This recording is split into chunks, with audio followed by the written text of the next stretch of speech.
Hello, darkness, my old friend.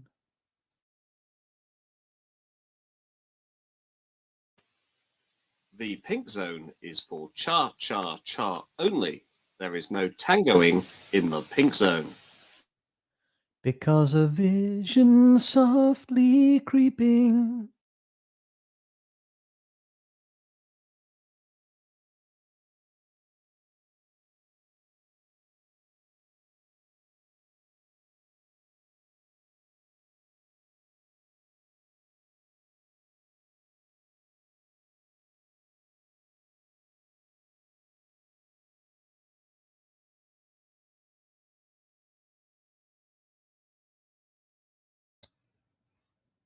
Two, one. Activate! Thunderbirds are go.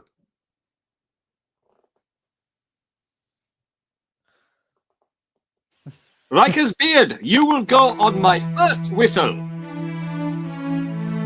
Let's talk track. Oh, shit.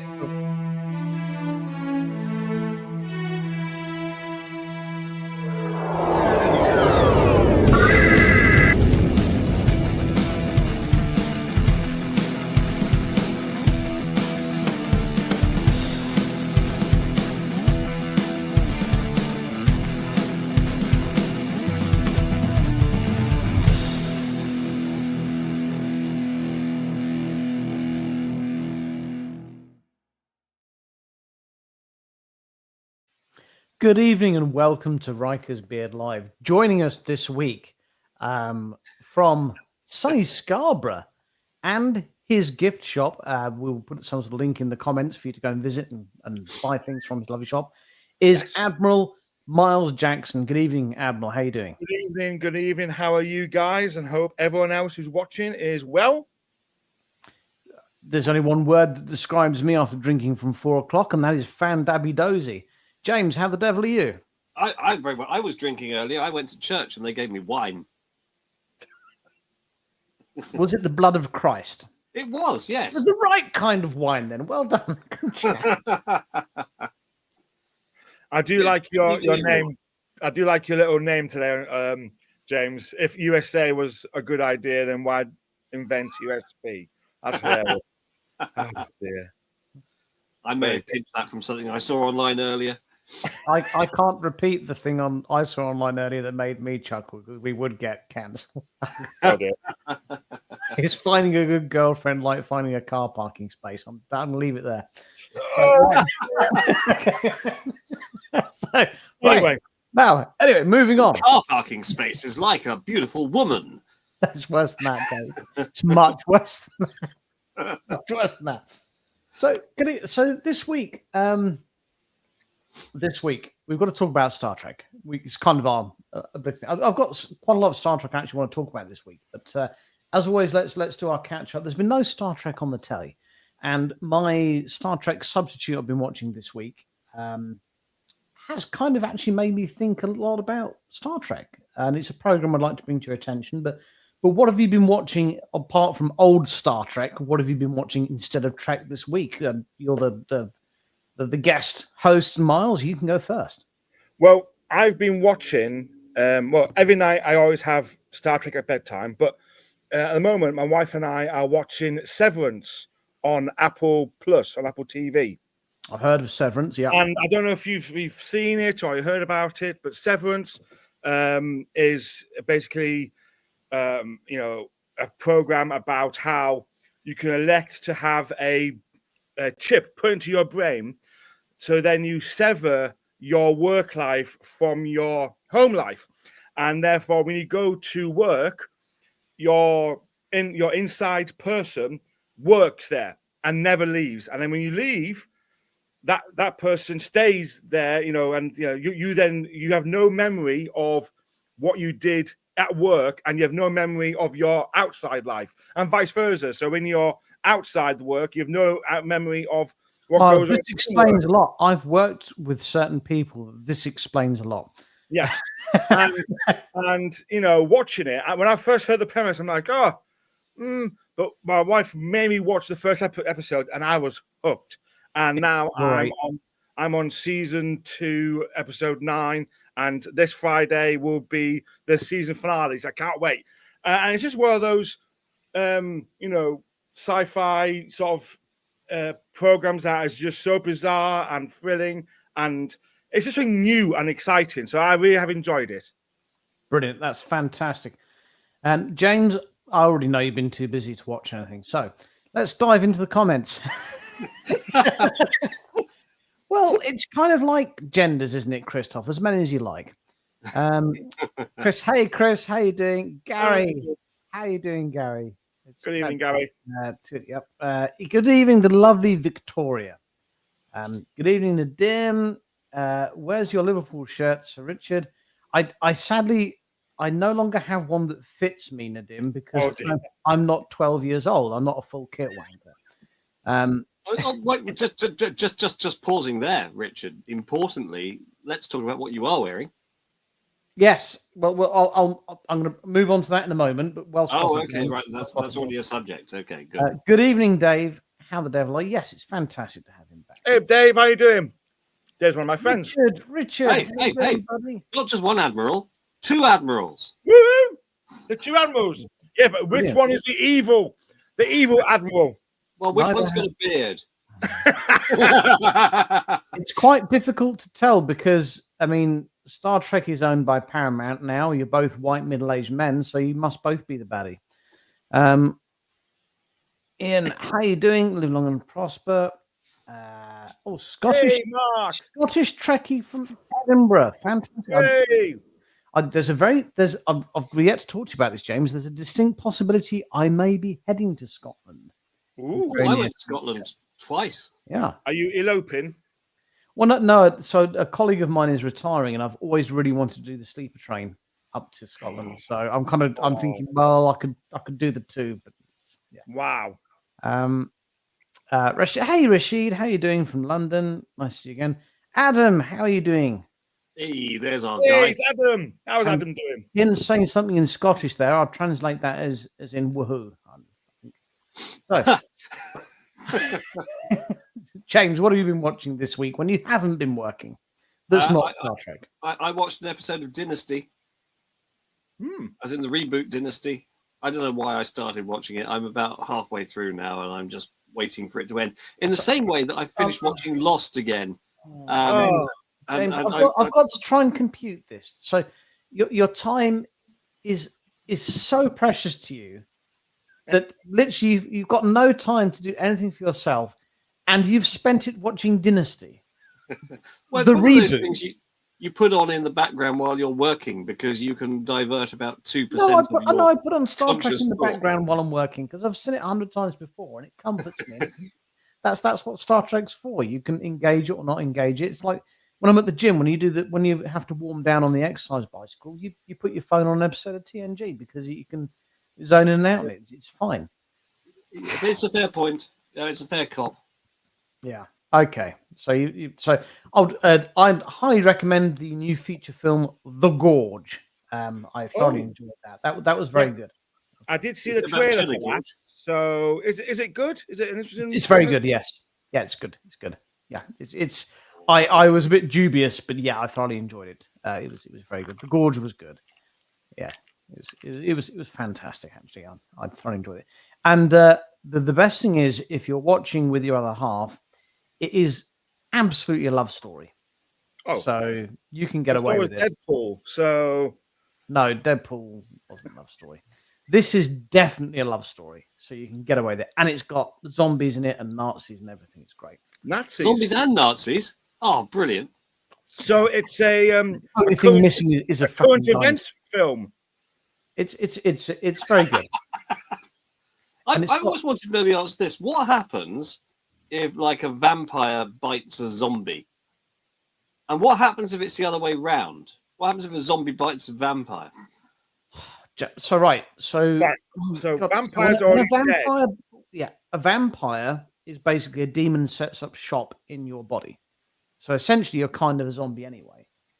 That's what a vampire. Right, so rather than being one that's cool with a cloak and so forth, you go rains. No, because the demon. This is just a saga now, Dave. Right. What happens if a vampire bites a mermaid? That's a new game. Where does he bite? Where does he bite there? And does she come with chips?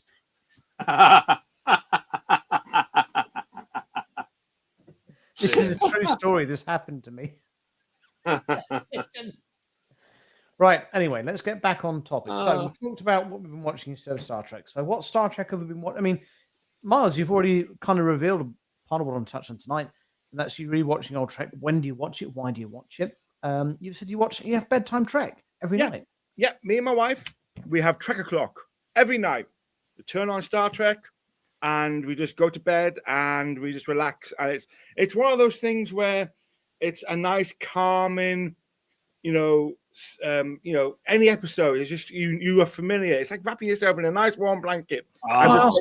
Without if you don't want to be too intimate, that's fine. But how do you decide what Trek you're going to watch? Do you take it in turns each night, or? I think what we do just binge. So we start at the beginning and we just go through. Yep. So right now we're rewatching for like the 15th time Voyager, and we'll just watch it all the way through. So there's no arguments. What do we watch next? But we do get one veto each of what episode we can skip per season. No, I like Tuvix, but Miles, I've not met your wife, but you're a fucking lucky man, mate. I know. Every night, and so we do have a veto each one per season. We can say skip, So that's it. That's what we do every night, and it's just one of those things where we can just sit down, go to bed, relax. And even if she's playing a game on her phone, or I'm just if she's reading a book, we still have it on, and it's just that nice. And the TV automatically turns off after 2 hours or whatever, and then if I want to watch more, I'll put more on. If not, we just go to sleep. I know what you mean about the comfort watch. So it's something I've got my kids into watching Star Trek. So we have every evening in my house, no matter what, we have what's called family time. And normally it's a bit of a fight between my son and me and my daughter and my wife. And do we watch Star Trek, which me and my son want, or do we watch something that the girls want to watch, which is normally Smallville, which is that 10 years. 10 years to wait to watch a guy that we all know fly. I'm quite enjoying it. It's pretty good. Honestly, kids' TV at 6 o'clock back in the day is a lot more gratuitous and violent and non-PC than it is now. It's great, but yeah, that's the kind of bit. And we did Voyager. Obviously, we started it because my son was roughly 10, 11 at the time. So we started it from 7, 9 to get him interested, obviously. And Voyager was definitely one of those TV series where we all liked it. I mean, like my daughter liked it, my wife liked it, I liked it, my son, we all liked it. I think all for different reasons. Then after Voyager, we did Enterprise. Definitely, me and my son enjoyed it a lot more than my wife and my daughter enjoyed it. Like, why? Draw your own conclusions, but 100% there was more thing. So now, and this is coming up to the topic of conversation for this evening that we'll come on to later. Now, we've done all the Voyagers, we've done all the Enterprises, so we're doing Deep Space Nine.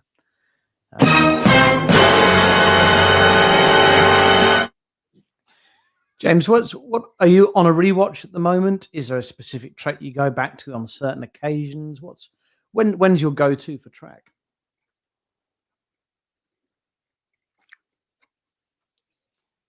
Was that to Miles? No, it's to you. Or was that to me? You've gone very quiet, James. Hang on. Try moving. Was that to me or was that to Miles? That's better. Okay. That was to you. So what's your go-to Trek? Are you rewatching at the moment? Is there a specific one you go to in a certain situation? My default is TNG always. So what was the last episode of TNG you watched and why? The last one I watched was I can't think of the name of the episode, but it's the one where O'Brien has to help Picard hunt down his former captain, who's gone rogue or allegedly rogue, hunting down Cardassians. Admiral Maxwell, was it? Yes, Captain Maxwell. Let's kill a few Cardies. Yeah. Yes, and we have Mark Alemo playing Gull something. With the helmet. Yes, with the helmet, with the bondage helmet. Yeah. And the weird singing by O'Brien and Maxwell. Yes, the weird singing scene, almost as contrived as the one you like, Richard, where Picard and O'Brien say goodbye and Transporter Room 3. Oh my, that honestly. So I was going to move on to this, but you brought it up, so I'm going to do it now. I've never watched something. So my son's quite into Star Trek at the moment, and I'm like DS9, it's going to be great. There's war. It's great. So we watched the first episode, and there's this really awkward handover scene between Picard and O'Brien, where he leaves the Enterprise and he joins Deep Space Nine, and he's going to go, and literally no one's there to see him off. No one gives a fuck, right? That's fine. That's fine. and then out of nowhere, Picard comes along and goes, "Oh, you're leaving then?" And he goes, "Yeah, I'm about to go." I'm going to do it pretty much word for word. Sacre bleu, you are leaving, Chief. Where are you off to? Yeah, I'm about to go. Okay, then. Well, off you go, Ensign. I'll do this last one. Say goodbye then. Yeah, goodbye. I mean, this was always your favorite transporter room, wasn't it, Chief? Oh, yes. Number 3. Well, goodbye then. Yeah. Okay. I mean, that scene I've literally just done it. The incredible thing about that scene is the caliber of the actors they have, and like that's did they get ChatGPT to write it? I mean, it was just astonishing. It was just. I mean, I love it for I love it for the reasons I hate it, if that makes sense. Because it was just brilliant. But that may come up in a later quiz. What's Mars O'Brien's favorite transporter room and why? Oh! If we're at destination and we do a quiz, that should totally be the bonus question. Number 3. So if you're a regular viewer of our show, you'll know the answer, and you'll have the advantage. Advantages. Are you gonna get the family to watch Lower Decks before? No, we've worked with the family and I attempted to watch Lower Decks, and we all agreed it was a bit shit, and we didn't finish it. Did you all agree, or is that confirmation bias, Mr. Richard? I asked the family if they want. So we actually watched all of it up until the last 3 episodes, and I'm like, should we see this through and watch to the end? Because it's been hard work for me, and they all family members went. No. These 25-minute they all said, "No, we don't care." I'm like, yeah, that's exactly where I stand. I enjoyed, Lord. I thought there was some great inside Lots of jokes, people did. Great storylines. Yeah. I thought it was a nice, refreshing look at Star Trek. No, lots of people couldn't give a fuck, so that's great. But I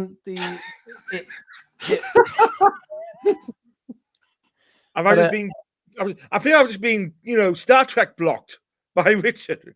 Yeah, no, it's very similar to what we say on this show about people who like Discovery. It doesn't matter that they're wrong as long as they've enjoyed it. As long as they've enjoyed it, that's fine. If it's Star Trek and people are enjoying it, then we don't care. So product. I mean, the family and I all saw Prodigy through, and God, that last season was hard work. I mean, that was a lot. That was a lot of filler. That was a lot of filler. That was a lot. Richard, because Prodigy is very Chakotay heavy. Yeah, and I don't think Miles has played this. Shall we ask him what's in his medicine bundle? He's not exactly had time to prepare one, has he? I've not seen all Prodigy, so sorry, Dave, who's probably watching. He loves Prodigy. I watched a few, and I haven't seen it through. But what's in my medicine bundle? Yeah, we've done ours in the past. And, we've done ours in the past. How many items can gin, tonic, and lemon. How many items can I have? And give me 10 seconds. Up to 5. Right, you guys fill for 10 seconds. Okay, so Richard, he's a fast worker, isn't he? 10 seconds to prepare. Richard, we can all identify with this. And this is one of the reasons that we adore Star Trek so much. It's a fantastic way to stop your wife from talking.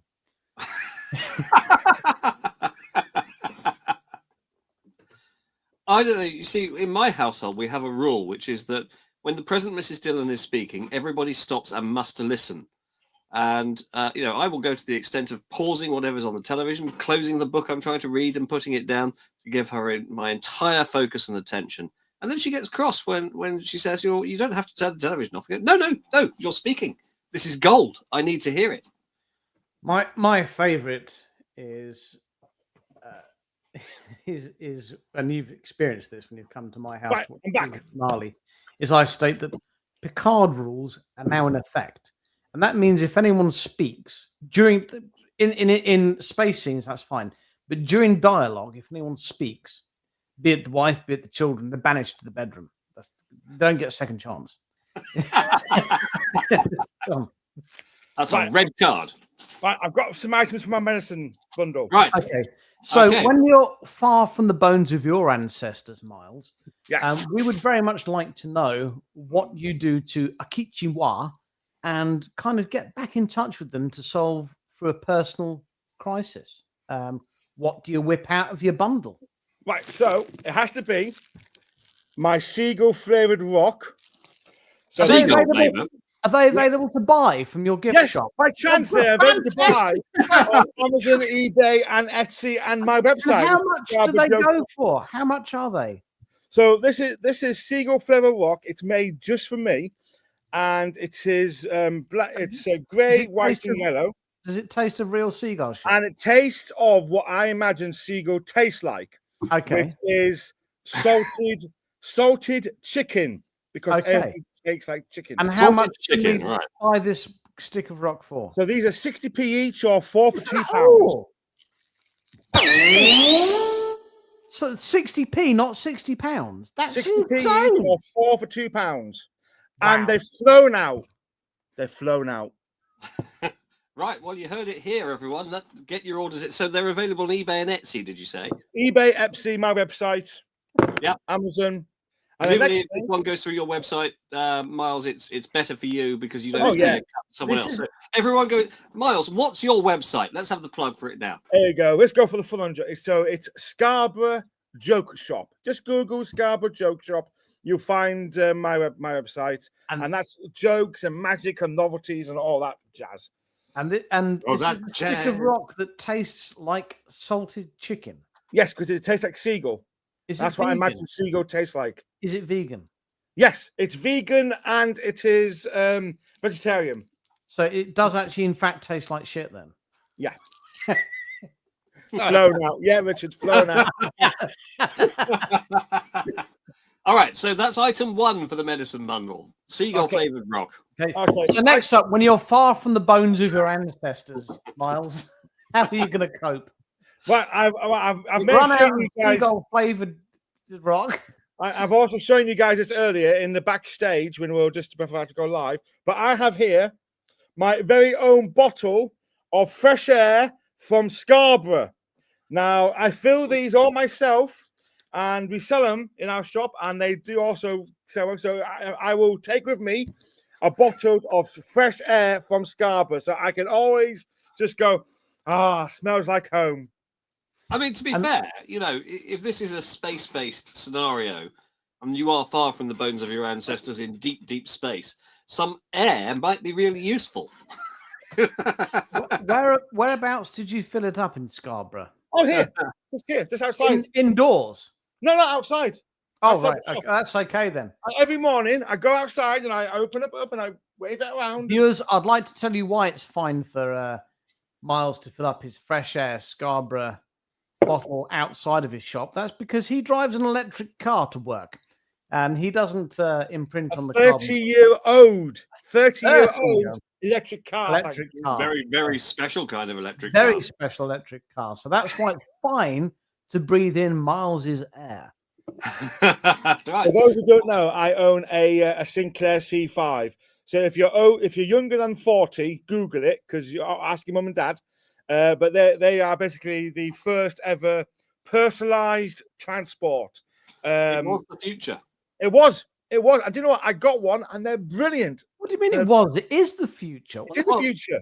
It was the future then. Now it's the reality. It's now. It's so when will then be now? Soon. soon. Give me my money. And last thing, I think, I've also got a bottle of Scarborough Sand, but that's just another thing. And that also doesn't sell as well as the air, does it? no, because Also, I think it might be illegal to take that off the beach. But there may be some fag ends in there. I'm not too sure. Well, that makes it more legit then, doesn't it?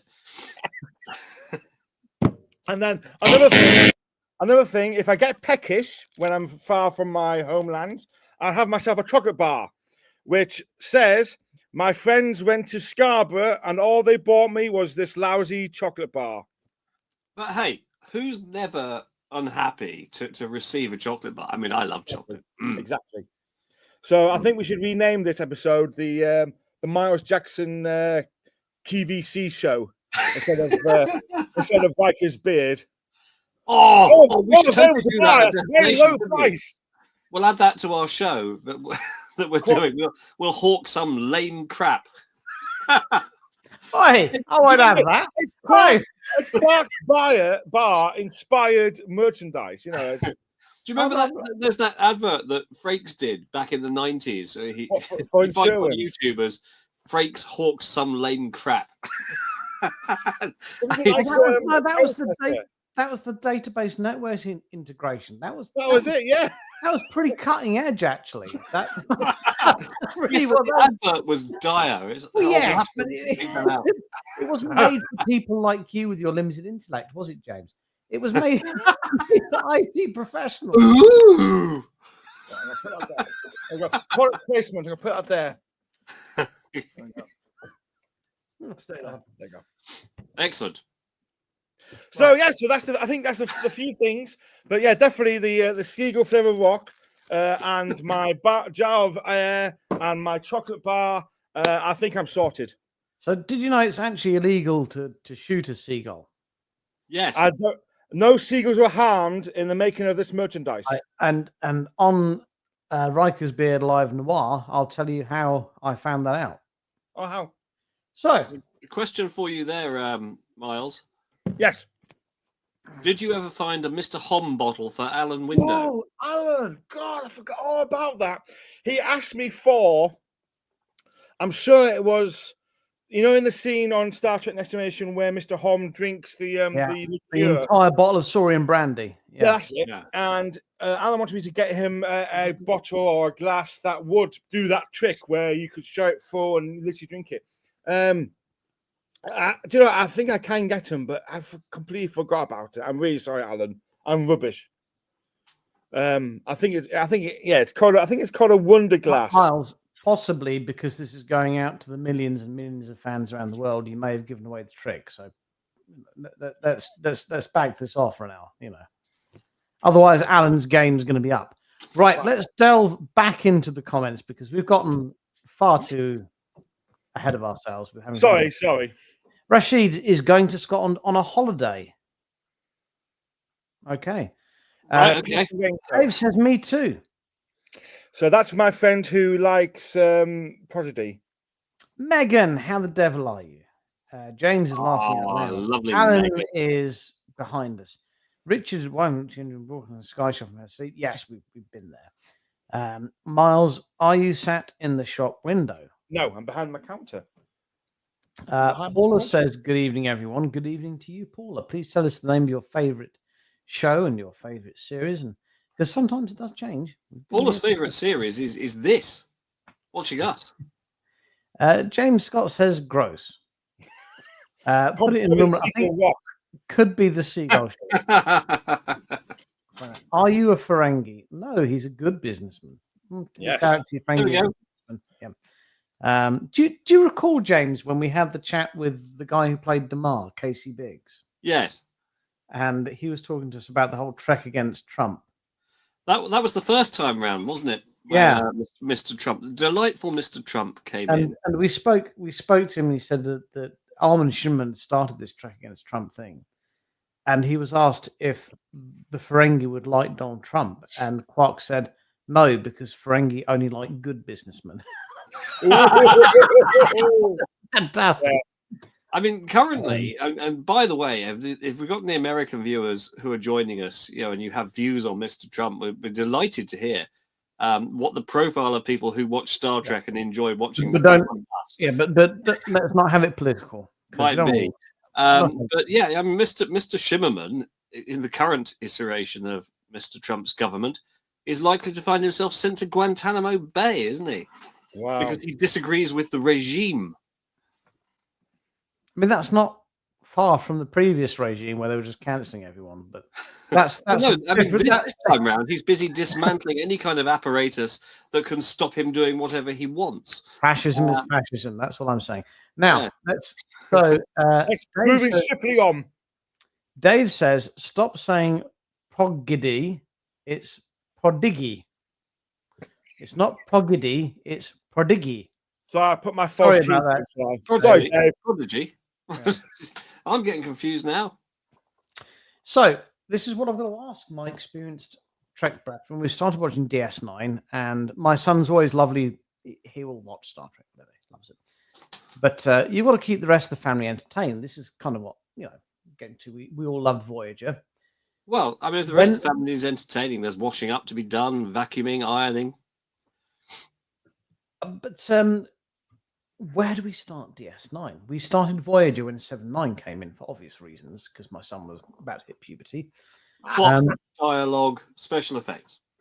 But so where do we start DS9? Because we watched the opening 2 episodes, and my son was graciously going, "Oh no, I enjoyed it." The first 2 seasons of DS9, they're bad. Alan Moraine, count 2, 3. Alan Moraine, they're worse than the first 2 seasons of Voyager, and we skipped those. So when should I jump in to DS9 with the kids? So straight in there. Yeah, that was my thinking. But my esteemed colleagues, I'd like to hear your thoughts. Well, if you don't mind, I'll go first. To paraphrase, Mary Poppins, you start at the beginning. It's a very good place to start. Oh, no, that's not Mary Poppins. That's Von Trapp, isn't it? Sound of Music. So I'd say you've got to start at the beginning, just so you can appreciate the arc of the story and how it gets better. But if he's not at all interested in any story, just explain to him the basics and start at when Worf gets him. So before James jumps in with his opinion, I'll say the one benefit of jumping with Voyager late, because my daughter and my son have loved it, is I've revealed to them now, like, you haven't seen the start of Voyager. What? We watched it from the beginning. No. There's actually episodes you haven't seen, how they get stranded there. I'm like, they're crap. You won't like them. And they're like, we don't care. We want to watch them. So it's... So you kind of it's a bit like getting them on cannabis and then onto heroin. For those who are watching, please do not do that with your children. But you get my point. It's like I've got them into Voyager, and now they're like, they were both generally really sad Voyager finished and wanted more. And now I've said there's actually Voyager you haven't seen. I've been honest with them. I've said, look, they're not very good. I mean, there's a couple of good ones. Most of them are not very good. But you can go back and watch more Voyager that you haven't seen. So I've kind of explained that to them with DS9 as well. And I'm sure they think I'm having them on, but am I right or wrong to do that? Get them started when Cisco shaves his head, and it gets good from there. That's the the rule, I think. Now is everything gets better with a solar panel? Season 3. He hasn't shaved his head in Way of the Warrior, no. But that's when it starts to get good, no. When does he gets rid of the stupid bloody landing helicopter pad. But he has it much shorter for Way of the Warrior, but he doesn't shave it off yet, no. Okay, that's fair enough. So that's my view. I like what you say, Richard, about how start him, get him hooked, and then show him the crap stuff. It's like, I think for us, I let my kids watch TNG from season 3, because even my daughter's like, I don't want to watch Pulaski, because they've seen an episode like, get me away from this. Just get me into season 3. Pulaski and her refusal to pronounce Data's name correctly. She doesn't go up to Picard and call him Pickard, does she? Just before or after she gets Riker full of crumbs. she just deliberately pisses off Data. And she treats him as less than human. Yeah. I hear you're a racist now, Plowski. Shall I concentrate on the racism? Does the good Lord want me to stop coming to church and contrast more on subjectifying the AI? Is that what you want me to do, Father? Now, I have to say, I'm with Miles on this. I think that you should watch the entire thing from the beginning, just so that you appreciate. I mean, you've got to sit through 48 hours of relatively poor television, but it's still better than most television. And then it gears up and you go, right, now this is where they've hit their stride. They've laid out all the plot for us. They've set all the background up for us. Now it's brilliant. So my personal journey into DS9, I would have been 14, 15 years old. And before it came out in the UK, I had a friend who was a lodger of my mother's, and he was back and forth from the US a lot. Big Star Trek fan. Got my first ever signed autograph of Brent Spiner back in the day, and I've got the it was an original fan. I've got it somewhere. The original fan event and the flyer with it in the photograph as well. It's probably worth quite a bit of money. It's a lovely, lovely piece. Anyway, I digress. But he brought it back from the US and went, "Oh, this is a new Star Trek series. You've got to watch the first few episodes. It's just amazing. It's great." And I put it on. I was like, "God, this is dull." This isn't Chain of Command, like they've gone back, not forward. This is dull as shit. And it really is quite dull. The only thing I will say, and I think I might have spoken about this last week, and if you're looking to try and watch, because they're not going to do a HD remaster of DS9. No, they can't. Well, AI is getting better. They might do. It might be affordable, but probably not. So I've got an NVIDIA Shield TV Pro, and I'm watching it on that, and I had no idea the difference, because I've got a Roku Ultra, which I thought was good, but watching it through an NVIDIA TV Shield Pro is just outstanding. So if you want to watch Trek in the best possible quality that you can, get yourself a TV Shield Pro, because the difference is jaw-dropping. I was going to show James Knight, actually, but he was going to come over, but then changed his mind. But we'll say that. Well, I didn't change my mind. I just thought, I could try and blag a lift, and then you selflessly got yourself drunk. I could have driven you over. We might not have made it. Right. What did James surreptitiously go and fetch off screen? What did you go and get, James? It's a gift that I received. During this week from a friend who may be watching, called Dell, and she sent me through the post these items. Oh, hang on, sorry, there you are. Is that a Star Trek willy warmer? I sell them. I sell them at scarboroughjokeshop.com. And you'd put little googly eyes on him. No, they are quite sweet, but I don't want to be mean, James. I don't think they're going to fit you.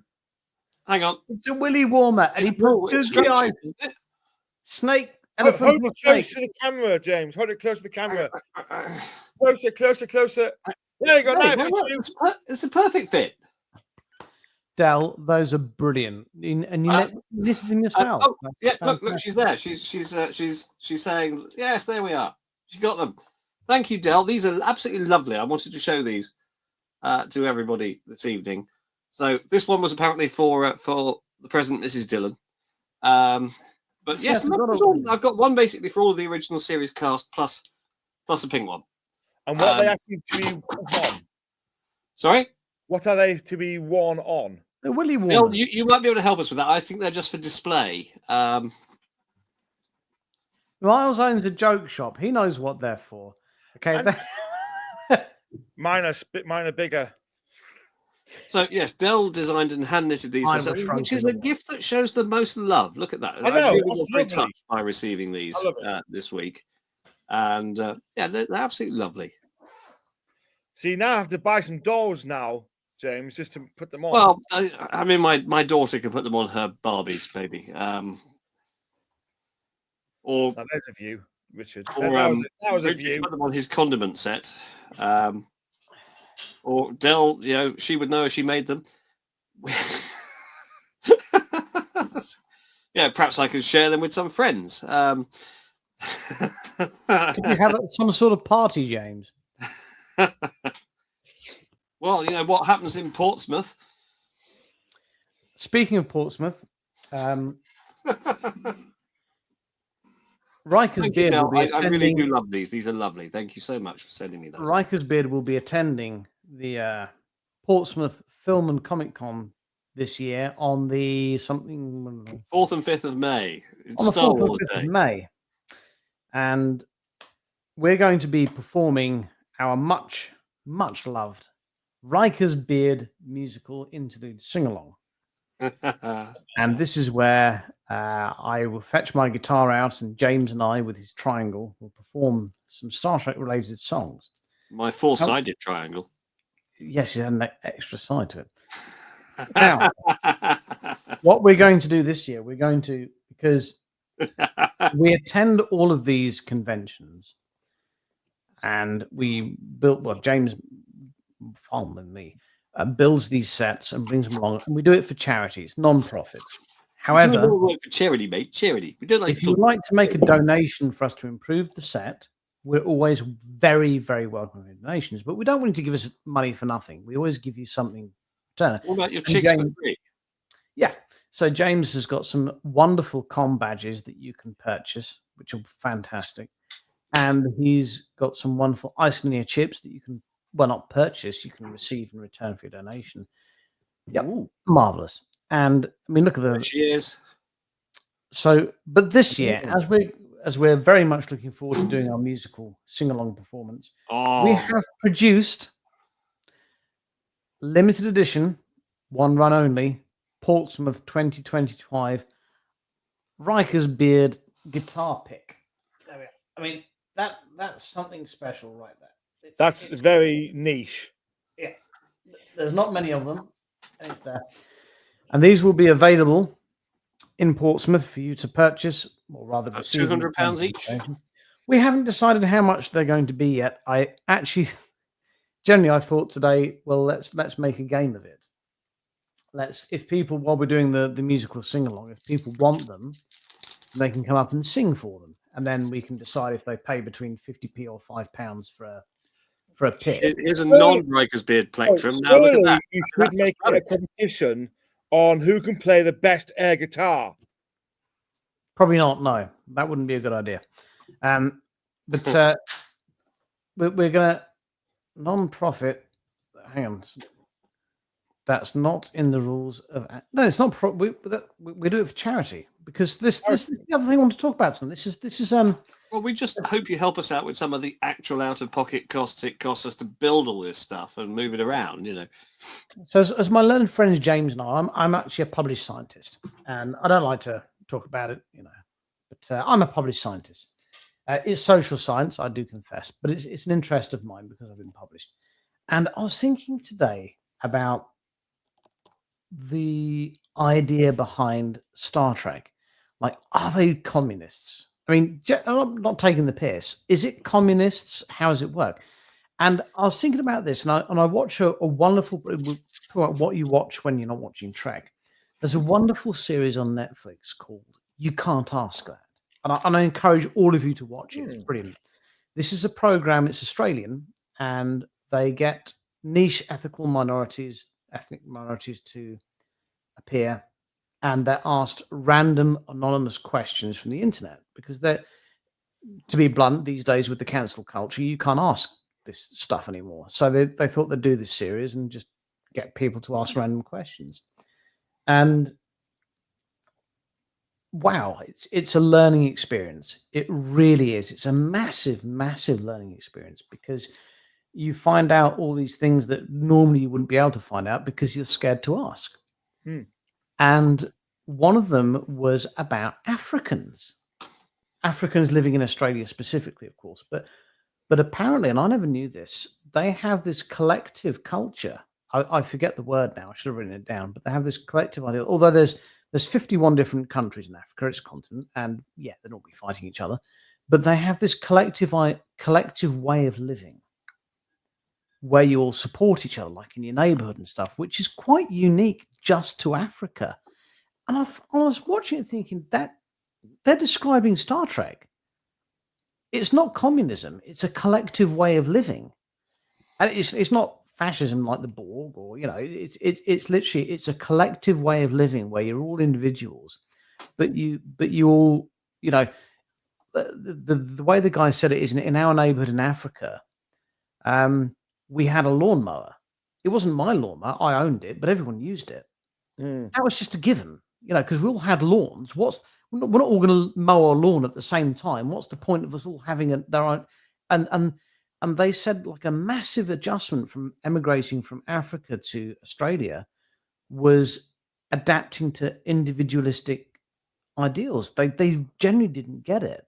I mean, one lady said she was in the African equivalent of Tesco, whatever, and her kid was bawling her eyes out, and she was trying to do her shopping and she couldn't. So this other woman just came up and said, "Give me a baby, let her cry and me for a bit, and you can do your shopping." And she's like, in Australia, you just couldn't do that because it'd be like, "Oh, you CRB registered," and and it's a massive cultural difference. And I just thought to myself, wow, because for me, I know it does get associated with Star Trek. With communism gets associated a lot, and it's not. And you're trying to find what is it closest to. And I thought this, I've buggered if I can remember the word for it now, but this collective mentality that's done by Africans. I thought, wow, that's probably the closest I've heard to how Star Trek should be.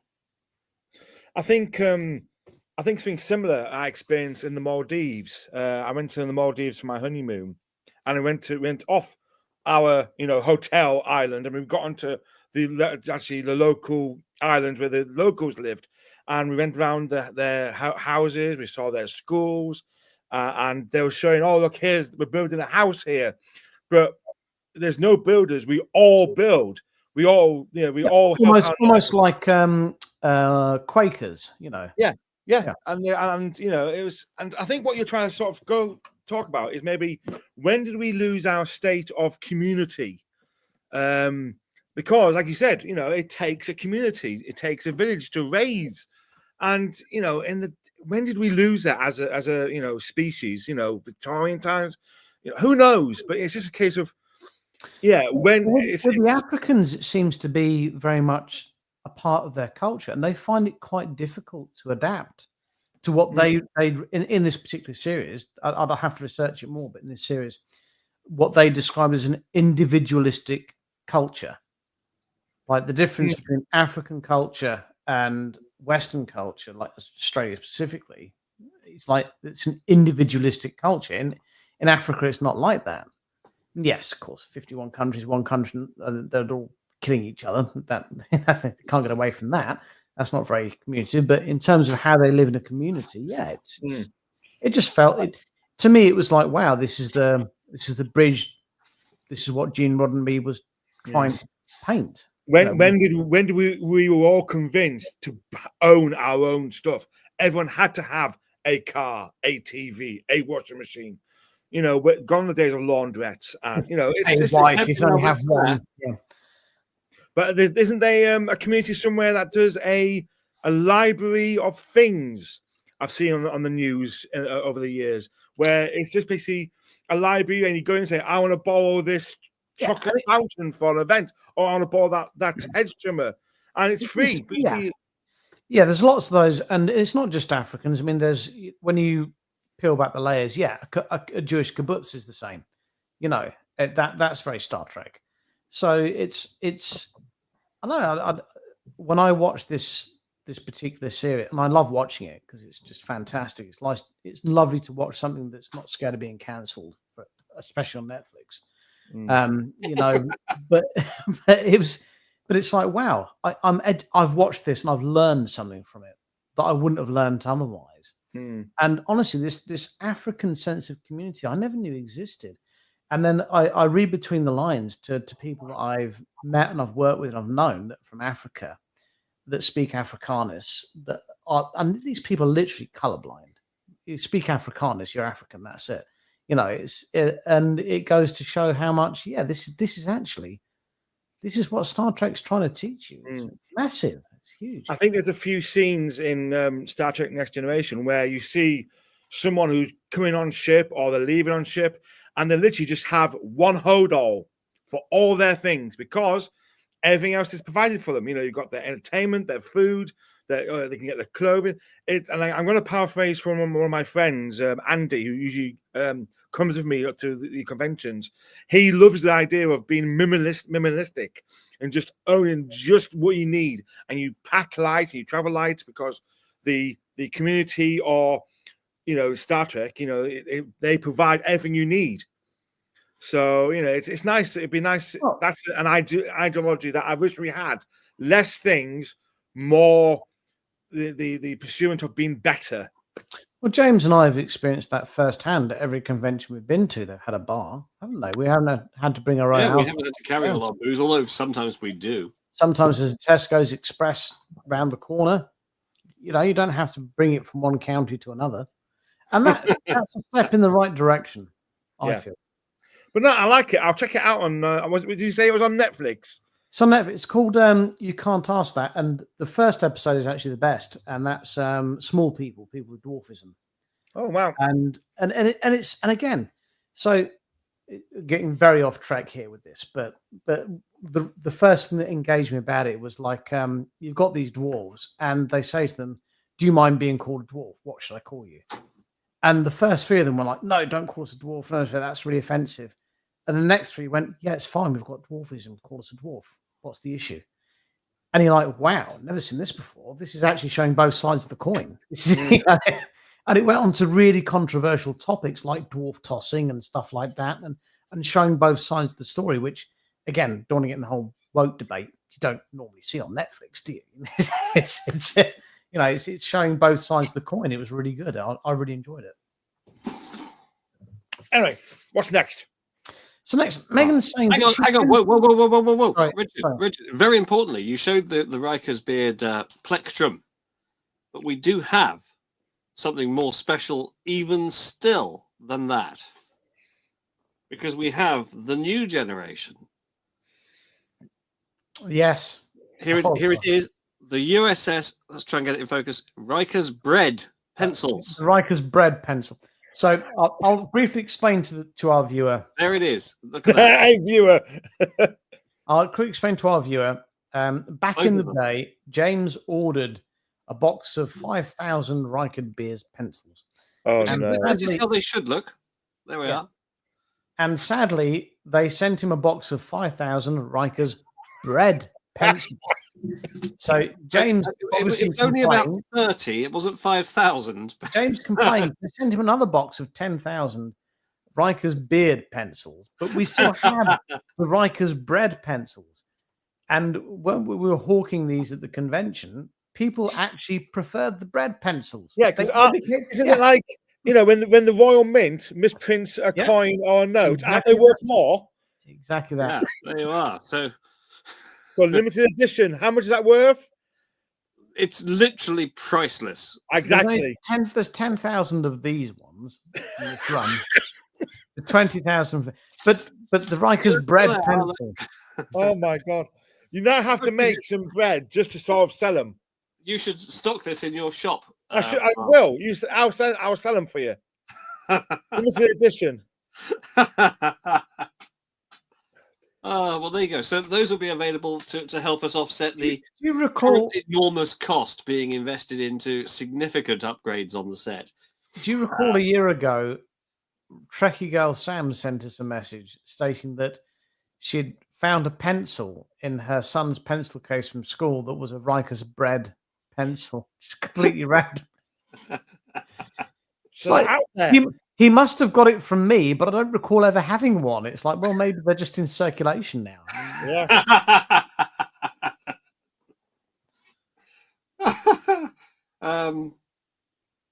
Alan wants to know if that's his prize pencil. No, Alan, yours is one of these ones, the non-typographical ones, along with I think it's just in shot. Yes, here it is. Look, There's Alan's An Evening with John Barrowman DVD, which you can use for all sorts of things, such as a frisbee or a coaster.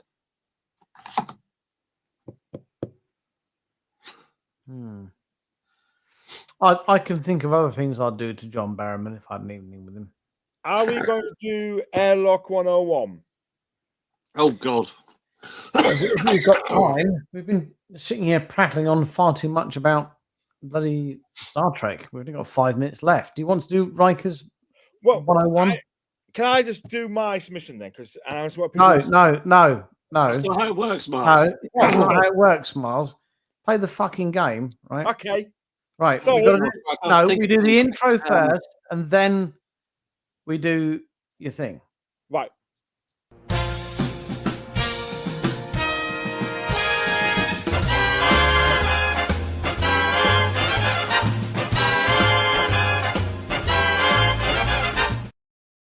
What door is it you wanted? I wanted the middle one, even though there wasn't a middle one. On the far left, because I can't go. Welcome this week to Airlock 101. This is where I've got it. Yeah. James and Miles will go head to head, and they will state their case for something which is going to, in less than 2 minutes, is going to go into Airlock 101. There we go. Alan's already voted for Carl.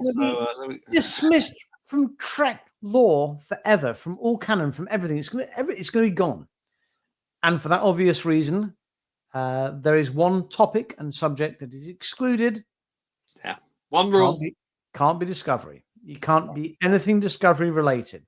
Right. So this week, Miles has opted to go first. What would you like to be struck from Trek history? Right. Purely just William T. Riker's poor sense of saving someone's life. Now, this comes down to the episode in TNG, The Vengeance Factor, which is episode 9 of season 3, where they have to find the gatherers. And then they have to find the leader of the gatherers, and then one of the people, the cook or the has this ability to touch one of the people, the family member, and then they die. Oh, yes, yeah.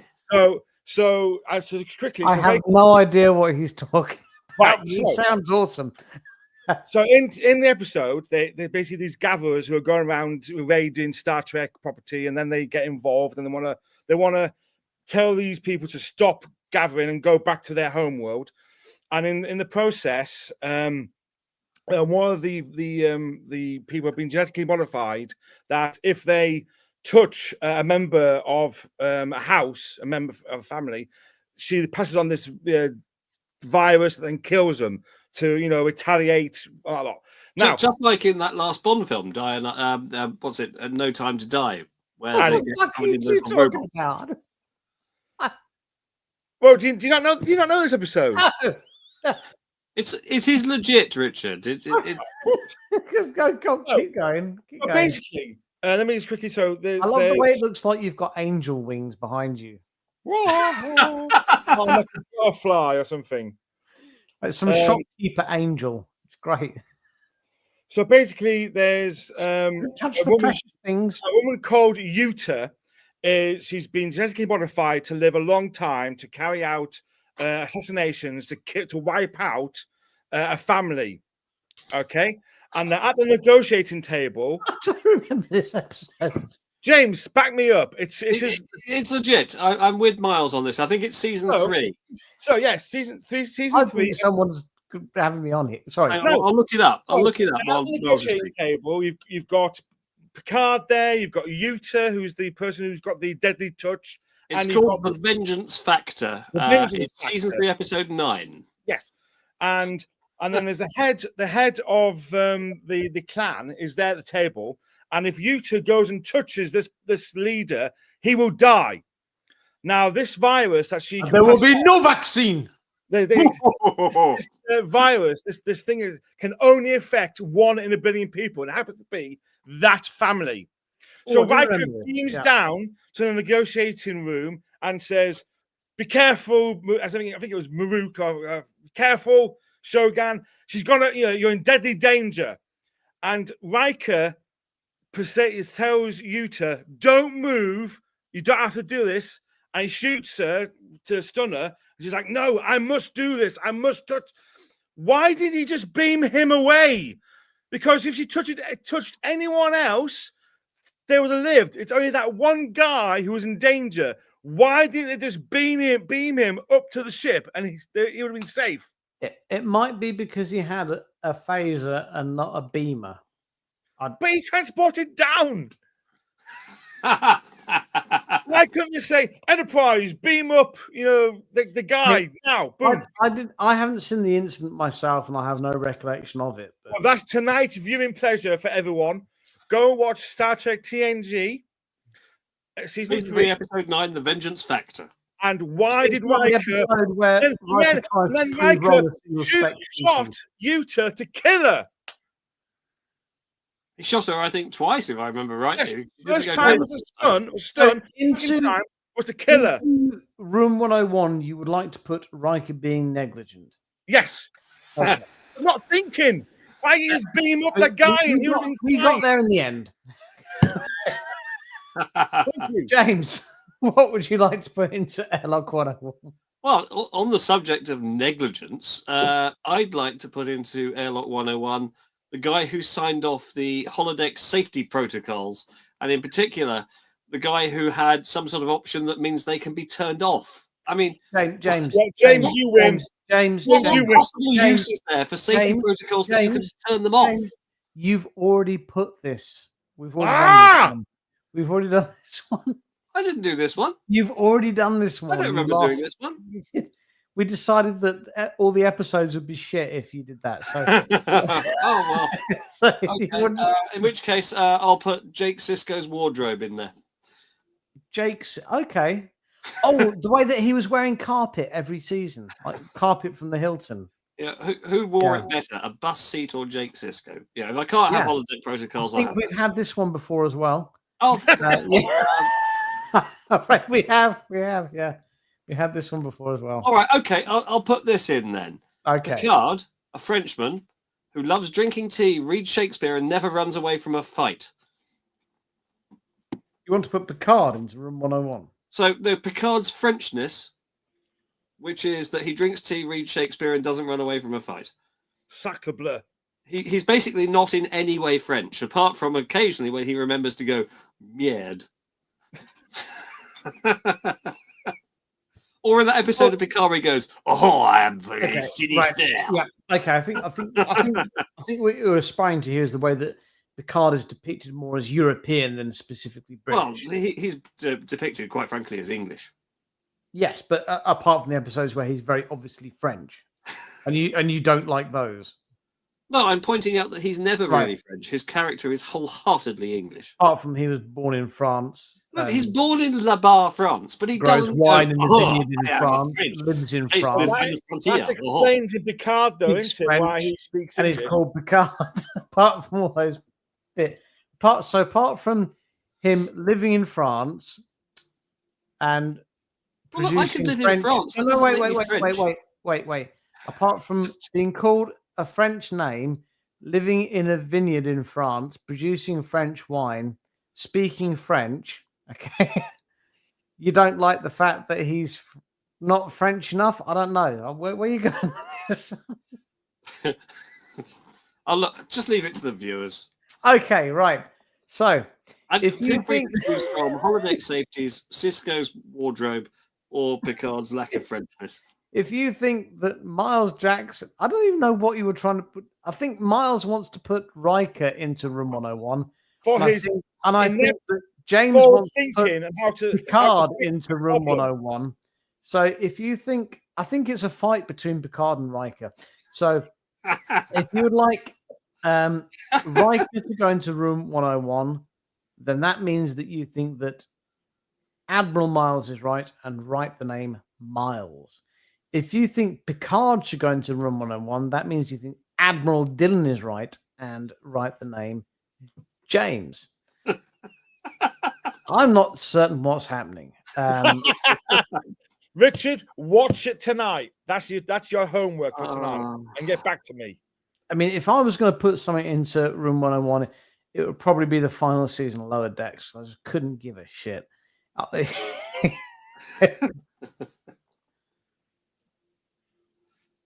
So we've got one vote for Richard. One Hey, vote hey, for whoa, whoa, whoa, whoa, steady on there, chap. You haven't got your fingers up yet. I'm just watching them come in. Votes are coming in thick and fast.